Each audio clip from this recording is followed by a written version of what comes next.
Salam alaikum, Soudan Massina avec vous pour une nouvelle vidéo. Toujours au sujet des Arabes originels avec Shir Islam ibn Ahmed. Aujourd'hui, je vous présente la vidéo numéro 3 sur une série de 4 prévues, Inch'Allah. Le sujet de la vidéo traitera principalement de comment les savants musulmans ont-ils manipulé certaines généalogies d'Arabes originels. Aussi, on parlera de comment le racisme s'est enraciné en terre arabe. On parlera aussi des révolutions. Est-ce que les Arabes se sont laissés faire ou ont essayé de combattre? Et les anges, parlons-en. Qui sont réellement les anges? Ce sera le sujet de cette vidéo très intéressante. Je vous souhaite un bon visionnage.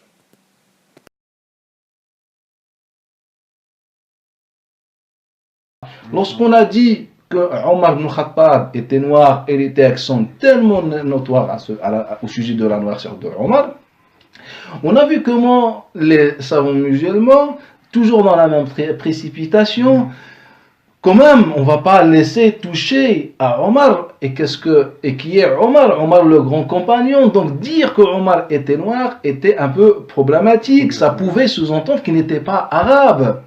Et donc, on a essayé d'expliquer dans cette précipitation que Omar ibn Khattab, c'est vrai, on ne peut pas nier des textes notoires, c'est vrai, il est noir. Mais s'il est noir, c'est parce que sa grand-mère, elle s'appelle Hayya. Et Hayya, la grand-mère de Omar ibn Khattab, était éthiopienne ou bien était africaine. Et c'est pourquoi la même problématique lorsqu'on a parlé de l'Abbas, on a parlé de lui, le Fadl ibn al-Abbas, l'arrière ou bien le petit-fils de Utba ibn Abi Lahab, l'arrière-petit-fils à Abi Lahab, et qu'il avait dit clairement qu'il était tellement noir et il est devenu vert. Et donc, malgré qu'il vient d'une famille ou d'un grand-père qui a été évoqué dans le Coran al-Karim, etc. Et il n'est pas, dans le cadre des compagnons, etc. Mais ça pouvait laisser sous-entendre que les Arabes étaient noirs. Et donc, pour éviter cela, on va se retrouver avec la même interprétation en claquant les doigts.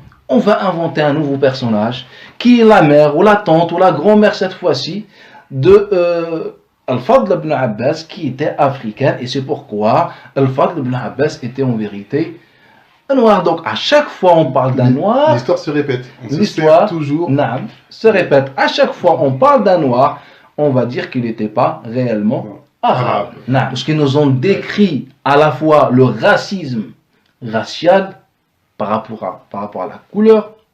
Ils nous ont décrit également la souffrance financière, sociale et économique que vivaient les Noirs. Mais avant qu'on parle de la révolution des anges, la deuxième et la plus grande qui a marqué l'histoire,